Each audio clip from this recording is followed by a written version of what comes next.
Big win last week. It was obviously great. Everybody always kind of says, is it a big win when you beat a team from the Big Ten? And I don't say the other, what they call them conferences and things like that.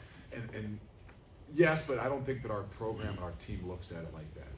It was obviously a 3-0 opponent that came in here that had been playing well, and regardless of what conference they're from, I think our guys look at it as a challenge.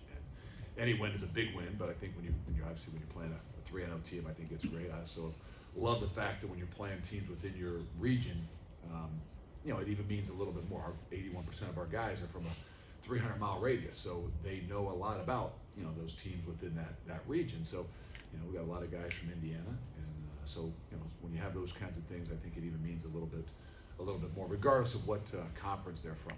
For us, it's all about the big picture of things.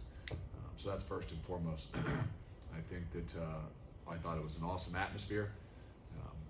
Not that the week before wasn't down at the Bengal Stadium, but I know our guys thrive upon having the ability to play in Nippert Stadium, and coming out there for warm-ups when you've got the entire student section already filled. I think it's pretty special. We might need to talk to them about finishing out the game 38-10 is not the end of a game, but I think we need to educate them maybe a little bit. But I think the fans, the atmosphere was phenomenal. I think that's it showed in the first half. I think our guys fed off of it, really played well. I think we had some guys that had some standout games, and I'm sure I'll get those questions, and guys have got some recognition. I don't think any of those are above what we did as a team, and there's things we can nitpick at and focus on the second half and some things we got to do better. But as a whole, I think offense, defense, and special teams, there's a lot of really good things that we got to take us as we continue to push and start this league play. But obviously Tyler Scott had a phenomenal game. I thought Ivan Pace obviously had a phenomenal game. I think Mason Fletcher had a phenomenal game. And so you're talking about all three phases of the game, that you have somebody that has a spark, but the people around them obviously give them an opportunity to do what it is they do as well. So now it's about moving on to league play, and we got to go on the road. We really haven't been on the road since Arkansas, and I don't remember how that happened or what happened there. So we know that this league, if you want to play for a championship, you got to not only win your league, you got to win on the road, and you got to be really good on the road. So we got a great challenge in front of us. Obviously Tulsa has given us the best games over the last 3 or 4 years as anybody, and so we know it's going to be a really hard-fought battle, a night game on the road. Questions for Coach? You talked Saturday about maybe not feeling as good as the final score looked when you came off the field. Watching it back, did your feelings change at all? No, unfortunately, you live in this realm that there's always things you're trying to find that are better. There were a lot more things I didn't recognize that were as good as they were. The way the defense played, the way the defense responded. 109 snaps is way too many, but it's sometimes it's the nature of the beast and what it is we're doing. Turnovers were good. I thought we did a good job defensively there. The things that stick out in my head are just some of the bonehead ones that between me and some others, and the fourth down play where you're not going to win championships making mistakes like that. Coming up a little bit short on a first down. Not being good enough in the sudden change situations and giving up leverage when one big play defensively. So those are the things, unfortunately, that stuck in my mind. Obviously, there's a lot of plays and a lot of really good, and I think those are things that are easily fixed and adjusted. So that bodes well for us. Do you feel the positives of being disappointed in a 21-point win? Yeah, there was a time when maybe it wasn't quite like that, and I think our guys feel the same way, and I don't want to take away from winning. When I said that to you in the press conference, I promise you when I walked in that locker room and the way we talked about it in the games, we're gonna enjoy the win. We're gonna celebrate it because it's not easy to win in college football today. You just got to look around every single week, But when we come in on Sunday, that's when we kind of hammer back down on. Now let's find ways to get better. Normally we learn lessons from other games. We take games in college football and pull them for the team meeting. We actually pulled clips from our own game about lessons to learn in football, so that we're not going to repeat them. Hopefully, we can learn them from others, but we got to learn some lessons from ourselves for sure. Dominique Perry made his season debut. After watching the film, do you like what you saw in his first action this year? He did a great job. You know, I'm so happy for him. You know, he's had a tougher situation, you know, just being out since camp, and he got back on a Tuesday practice. I don't know if he played 30 snaps, 25 snaps. You know, we were a little bit concerned with how many snaps they would allow him to play, but he went in there, played well, you know, practiced well all week, and he's a guy we need. You know, he was, you know, I think actually with him being out is where Dante Corleone got a little bit more opportunities.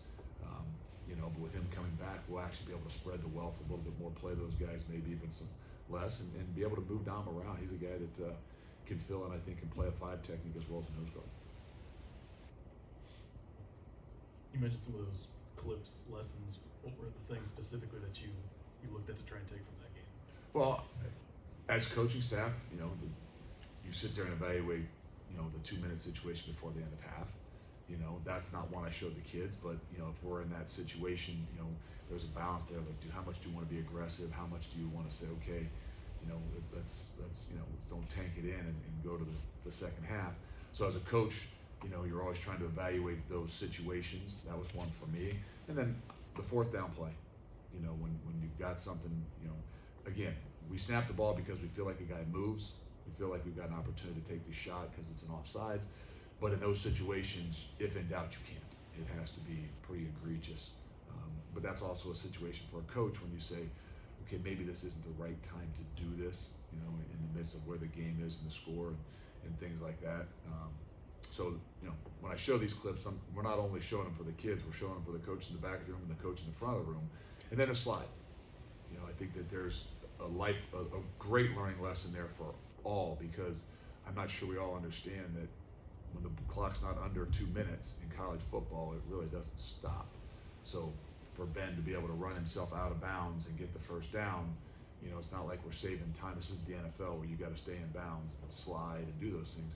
You could run yourself out of bounds. Unless the clock's under 2 minutes, is the only time that's going to stop on the out of bounds play. So that was a situation that I don't know if we've ever talked about.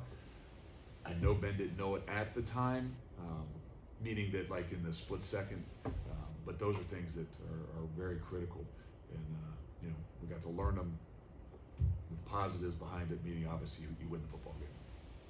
As you guys head into conference play, 17-7-2 all-time versus Tulsa, with another chance to take a series lead. I know you elaborated on that with Miami.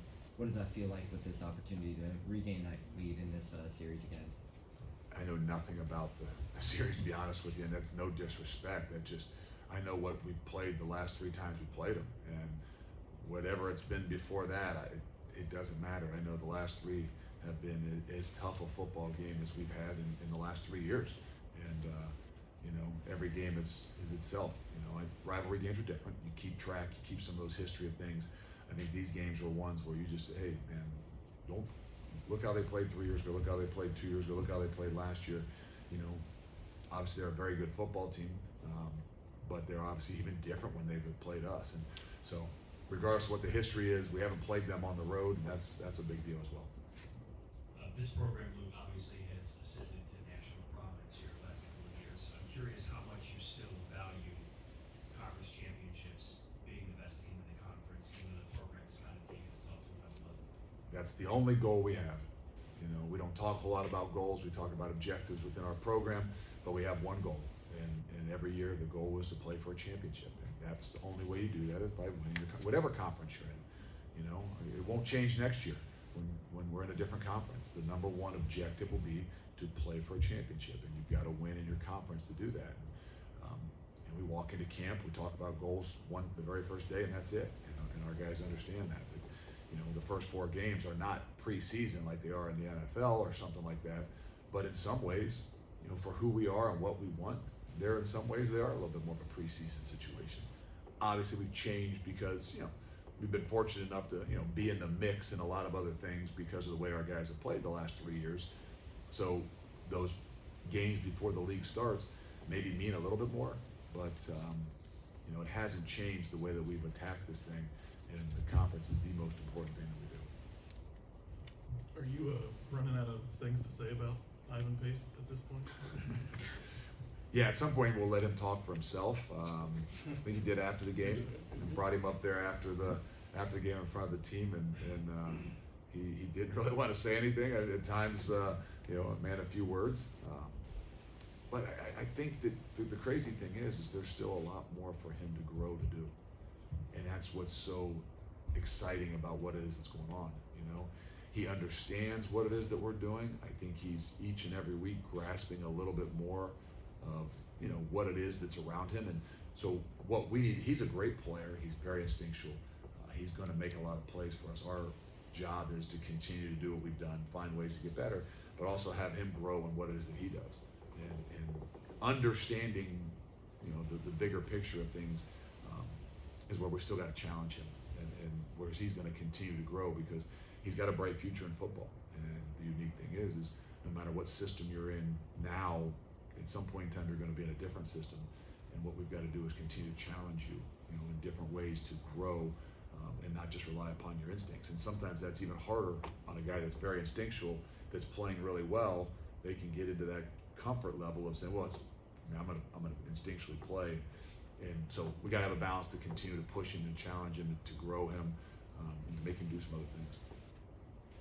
The running game was a struggle Saturday. You said after the game that they went in the bear and clogged some holes. After watching it, do you see some other things that maybe they did? Yeah, I think I give them credit. They did a really good job. I think that you know, they were able to hone in on, you know, maybe some specific things when they knew we were running the football that were a little bit more challenging, and not something that we weren't, I think, prepared for, but the way in which they played them, maybe. I think that they did a good job. They're pretty big and physical up front, you know, and forced us to, you know, probably run into a space where they wanted us to. So there's some things we definitely got to do better. It starts with moving people, but it also just starts with just fundamentally sound and doing enough that they can't kind of gang up on, you know, where it is that they know you're going to be. And you know, so that's twofold. That's from us as a staff, coaching to give our guys some different chances, you know, being able to not do the same things that we always do, but it's also on us to be able to move some people too. There was obviously a very high-profile competition at quarterback before the season started. Now that you've seen Ben for 4 games, how do you evaluate the way he started the year? Ben has done everything we've asked him to do. I think that he's highlighted the strengths that we have on offense, and you know, that was one of the things as we were in camp trying to, you know, evaluate, you know, the direction of, you know, the offense and who we are as us. You know, you're looking at the strengths that you have, and we kind of had a good feeling that Tyler Scott was a strength of a part of the offense, and Trey Tucker's a strength of the offense, and Josh Wiley and Lenny Taylor are strengths of the offense and really good in the pass game and things like that. So, you know, in some ways, you know, it was playing towards Ben's strengths, and you know, but all in all, Ben has done a really good job. He's done a great job at not just commanding the offense and you know, gaining the respect. Not that he didn't have the respect. Everybody respected him when he walked out the door here, so it wasn't hard for him when he walked back in the door. But I just think that the uniqueness is he does a really good job at moving the ball around. So in some ways, you just keep everybody involved in the game. I think that's a big deal. You don't just get honed in and focused on one guy, because as we continue to move down the road, people are going to have better ideas of things that you're doing. But you know, I like where he's at because his ability to move the ball around. He does a really good job at taking what's out there and not just forcing things. Any update on Arquan?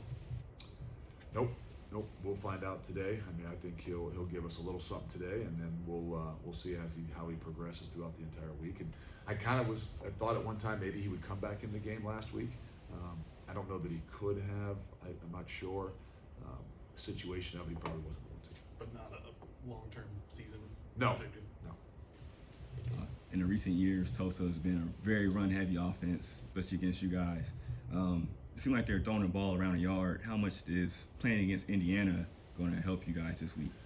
Well, I think that it helps us in all that we do. I mean, you play 109 snaps. You got a lot of work and a lot of different things. And obviously, throwing the ball, I think they threw it 75 or attempted to throw it 75 times. Actually, threw 66 passes.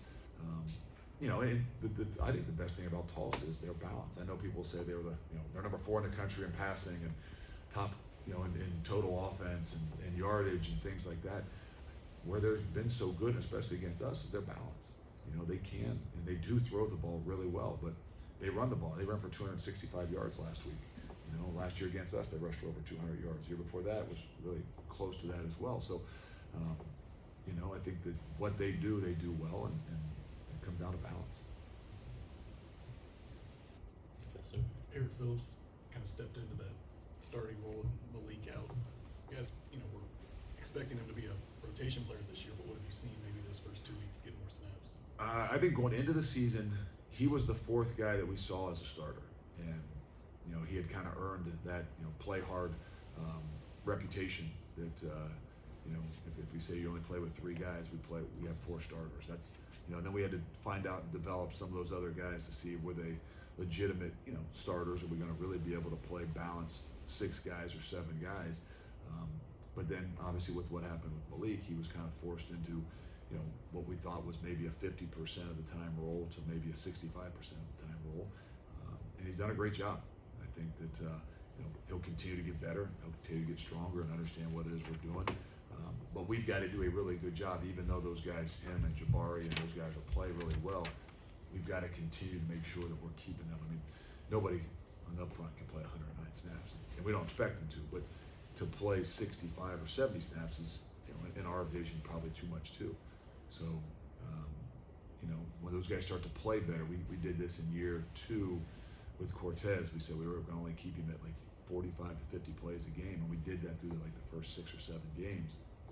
And then you get later in the year and you start kind of riding that horse, and next thing you go back and evaluate it. In those last 5 games of his senior year, his production went way down, and it was, we went from, you know, playing in 45 to 50 snaps to playing in 65 snaps because, you know, of how good he was and was playing. And so we've got to do a really good job at making sure we're not, you know, just, you know, relying too much on those guys to continue to play because they have played well.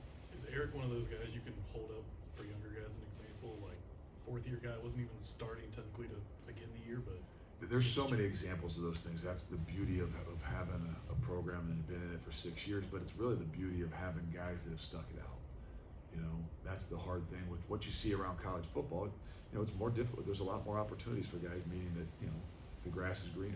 And so I think it's a great example to our program to see a guy that, you know, has fought and fought and fought, and, you know, not that anything was handed to him, but it was earned. And, you know, guys that continue to do that, stick it out, are in the right place, good things are going to happen. It's great for our program, but it's an even better example for a lot of the guys in these seats. Any other questions for Coach? Cool. Thank you. We'll have Tyler